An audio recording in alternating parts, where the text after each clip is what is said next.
भीछा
माता जी, मुझे 5 मुट्ठी भीता दीजिए, मैं फिर दूसरा दुहर चलूं।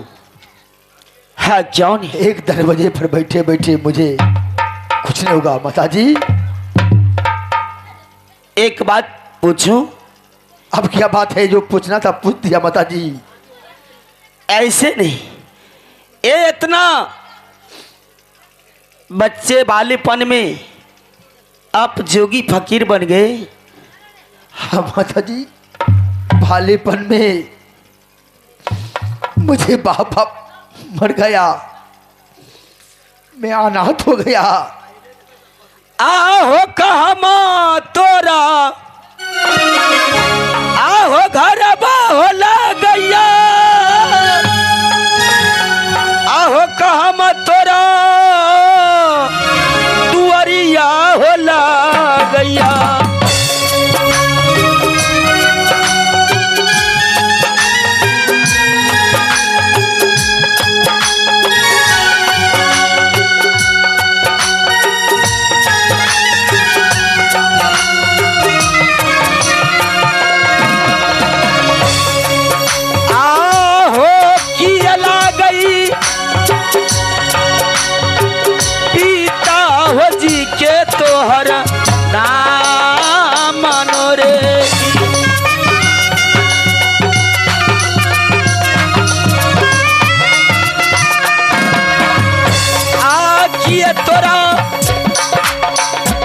मैया के नममा हे तोहरा के रहलई हो बाबा, हे किया नममा देहिया के तोहरा रहलई।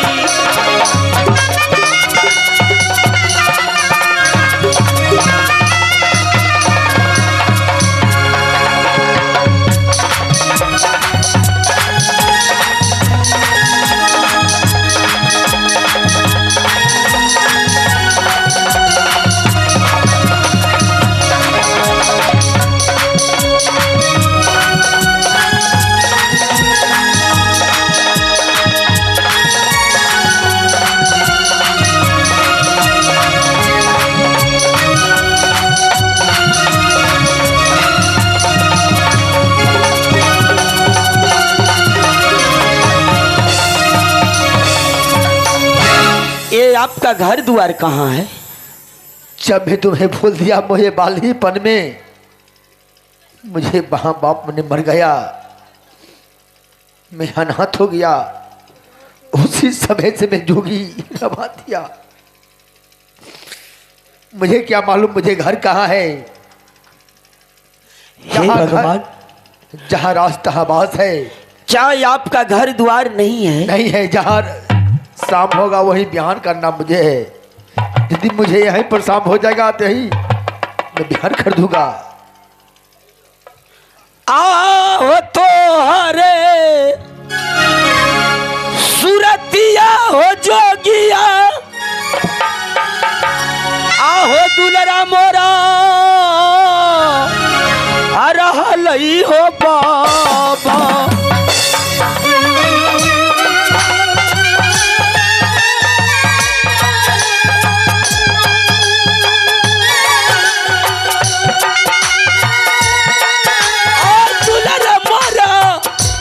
रहलई हो बाबा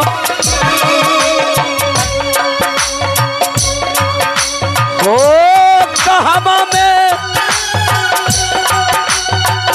गेलई हो याजू भुलायनु रे की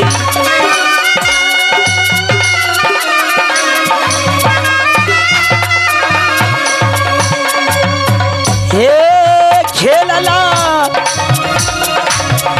खेलई हो जोगी क्या कहाँ गया था? शिकार जब जंगला में हो बाबा क्या शिकार खेले जंगल में गया था? जंगला में शिकार बाबा बाबा हो घूर के लई हो अपना दुआर रे की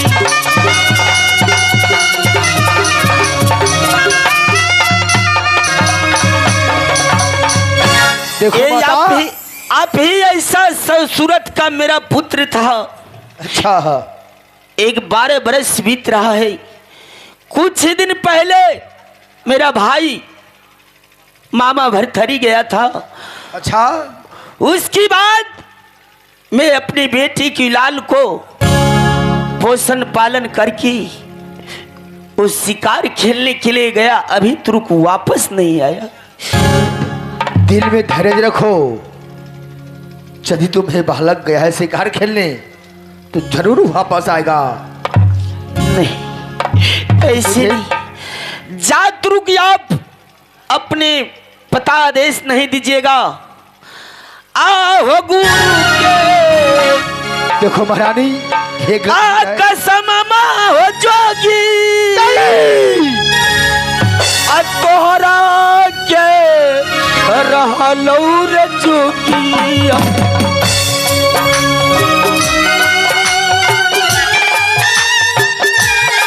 माता तू गुरु कसम देकर मुझे बहुत पाप किया है।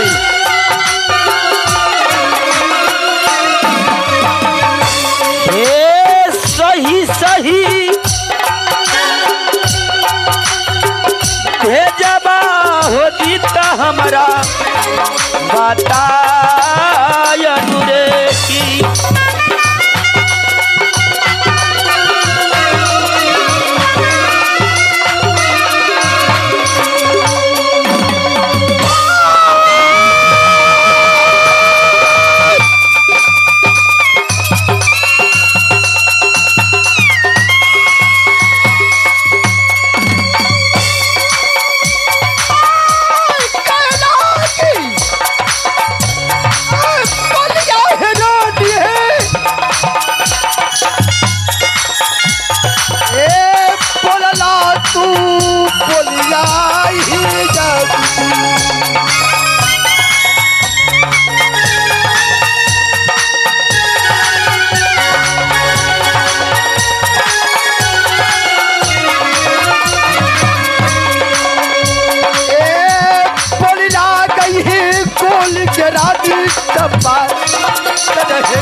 सुनिए जोगी, देखो माता आपका गुरु का कसम है, तू मुझे गुरु कसम देख तू बहुत घनघोर पाप किया है।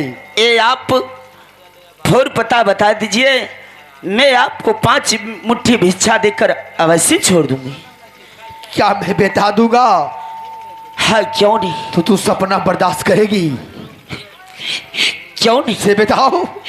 जिस पुत्र संतान को मैंने जन्म दिया और उसे माना करते हुए पे शिकार खेलने जिस टाइम गया था, उस टाइम भी मैं उसे समझा कर भेजा था। तुम वो सब बात छोड़िए बाबा, पहले बताइए अपने आदेश, उसकी बाद है भिक्षा दूंगी।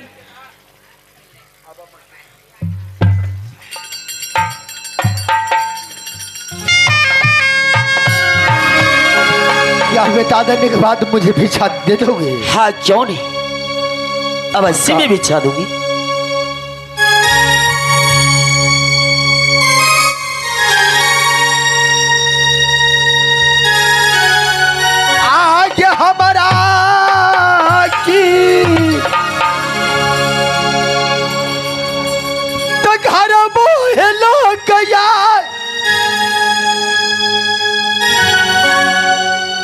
के झूमनपुर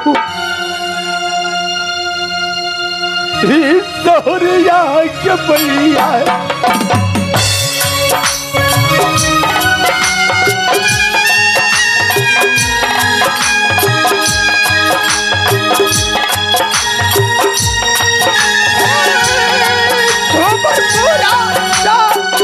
हरिया के मैया के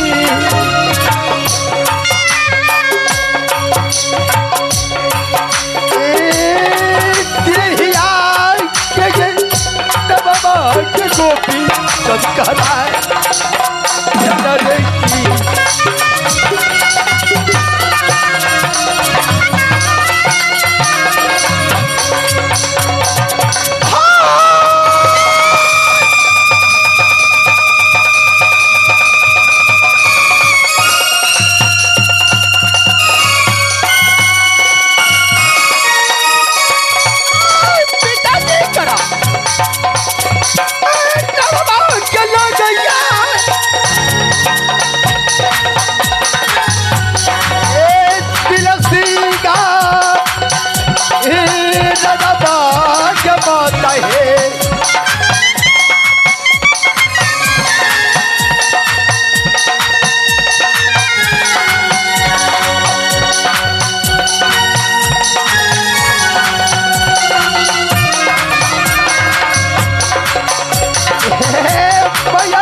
क्या मैं कुछ समझ नहीं पाए? नहीं समझ पाए हो? साफ साफ खोल के बताइए। अच्छा, उसकी बाद मुझे समझ आएगा। मुझे घर झूमनपुर में है।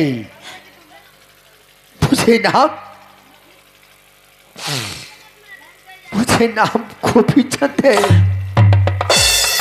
मुझे पिता के नाम तिलक चंद कहते हैं। मुझे बाल का नाम प्रजापति। और कैसा ना कठोर मार दूलरा मैया से होल ही चंडलवा।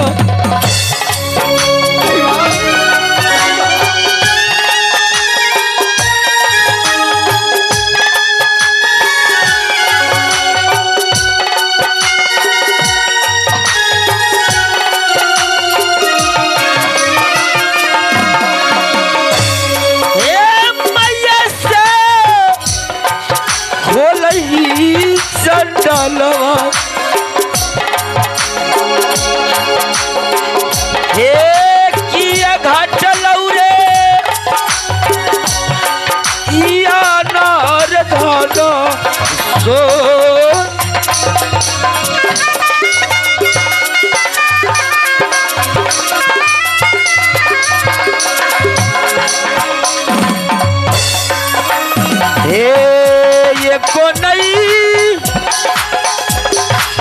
सुफल बार गोपी चंद। मुझे जो किस्मत में लिखा हुआ है मैया के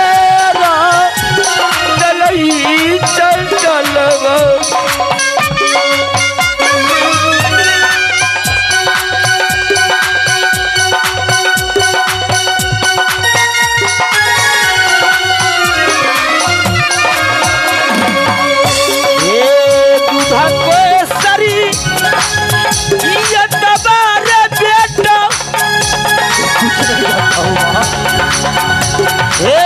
मैया के भू ललही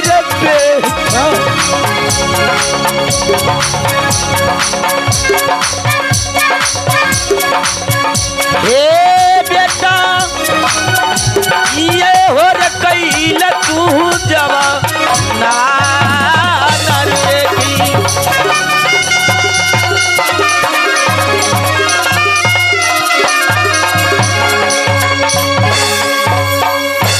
सुनो बेटा गोपी चंद। हाँ, ये तुम्हारी ये झूमनपुर राज में ये 14 कोस की राज में तुम्हारा अंधन सोना संपत्ति क्या चीज कम गया था? मुझे कुछ कैसे नहीं तुम कहा बाबा। ये जोगी का रूप पकड़ लिया? मैं शिकार खेलने गया था, जो तुमने बोला था पूर्व पश्चिम दक्षिण शिकार खेलना बेटा। हाँ क्यों नहीं? उत्तराखंड नहीं खेलना। मैं तीनों खंड में शिकार खेला, मुझे एक भी शिकार नहीं मिला माँ। तो मैं लास्ट में उत्तराखंड चले गया। मुझसे कारा मिर्गा मर गया। वो मिर्गिनिया मुझे श्राप दिया। जैसे मैं मिर्गा के लिए तरसता हूँ, वैसे ही तो अपने माँ के लिए तरसोगे। हाय भगवान। वहां से मैं चला गया गोरखपुर। बाबा गोरखनाथ ने मुझे बस्तर मुझे धारण कर दिया। बोला 12 बरस तक तुम भिक्षा मांगो। पहला भिक्षा मां से, दूसरा बहन से, तीसरा दोस्त से भिक्षा लेकर जमा करोगे, तब तुम्हें पाप कटेगा। बेटा मैं उस भी टाइम तुम्हारे सारे बात कहते हुए पर तुम वचन को काट कर तुम उत्तराखंड शिकार खेल लिया। ये सब बात तुम छोड़ो बेटा, और गेरुआ बस्तर तुम उतारो और महल में आराम करो। वो सब बात को तुम टेंशन छोड़ दो। आगे करमा के मारल के भैया, आगे कोई न होई ई बेटा भैया हे मैया हे।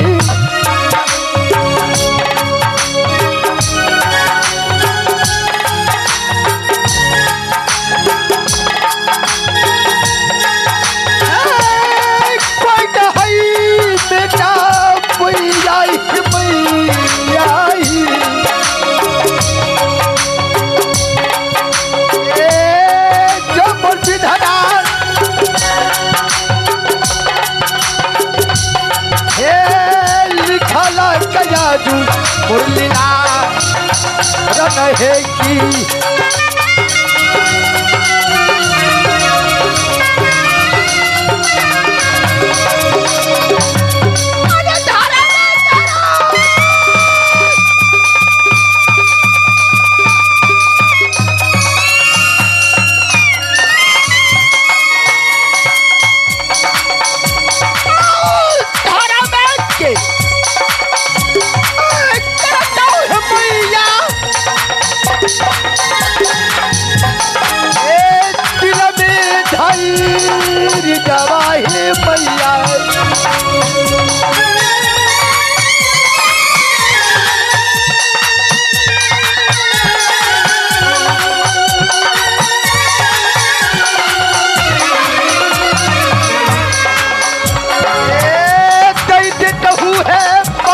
मुठी मई भी की।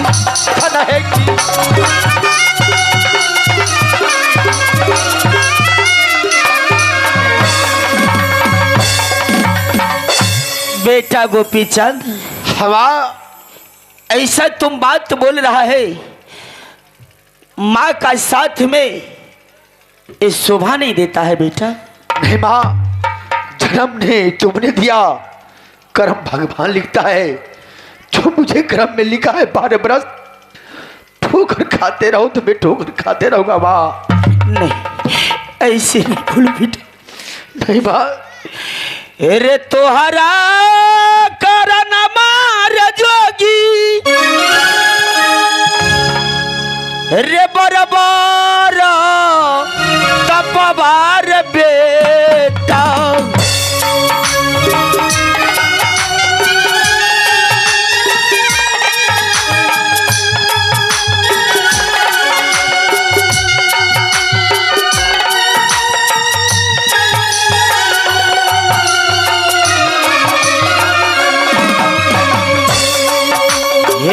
सुंदरसु उरतिया रे बेटा, मैया तोरा भूलत उर बेटा।